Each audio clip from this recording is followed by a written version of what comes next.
Elegant Spirits Amano's The Tales of Genji and Fairies Review.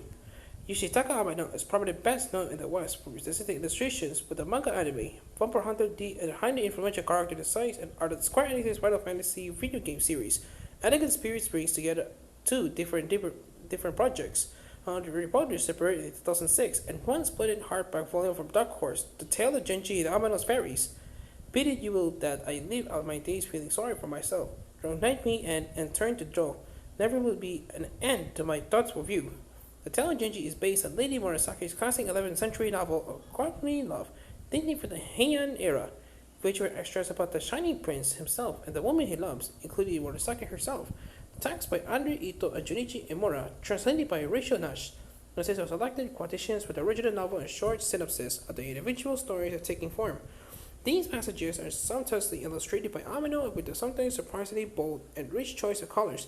The Heian court were refined in their use and nature influenced color palettes when selecting what robes to wear and how to theme and layer them. The main focus here is on the Genji woman with portraits of Murasaki herself as well as several of the love of Genji's life including Osazomi and Yugo.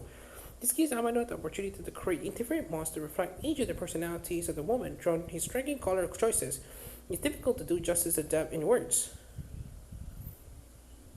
Amano's Fairy brings the reader to Shakespeare's England and the world of the Midsummer Night's Dream with the pictures of Titania and a shrewd novice sprite, hog mingling with characters with the bait of Matter of Britain, Merlin and Nimu, as well as creatures from Celtic folklore, Irish, Welsh, Scottish, and Kurdish.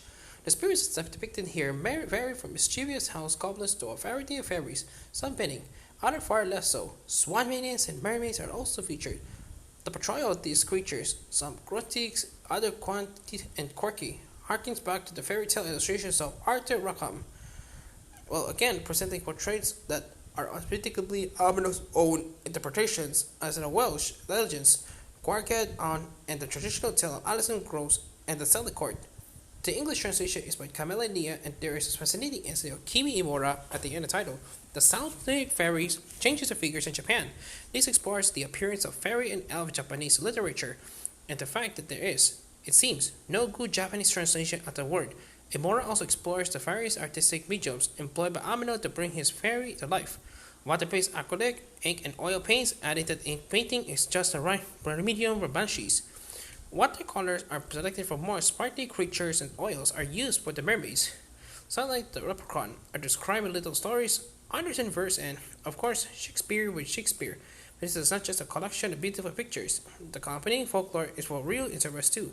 Everyone the influence on Amano's artistic style are eclectic, ranging from Art Nouveau, Audrey at the Tagatov, the Assistant Hat, Adillion Redon, and Liam Basque, the Japanese Okiyuti, the Western comics. His gorgeous art is always instantly recognizable as unique Amano and employs a ravishing use of color. The volume also contains fold-out images. If you find Amano's art and don't already own the two books separately, then this Mansum tome is a must-buy, and eventually isn't cheap. But for Christmas a few weeks away, as I write this review, it will make a wonderful present. 9 over 10.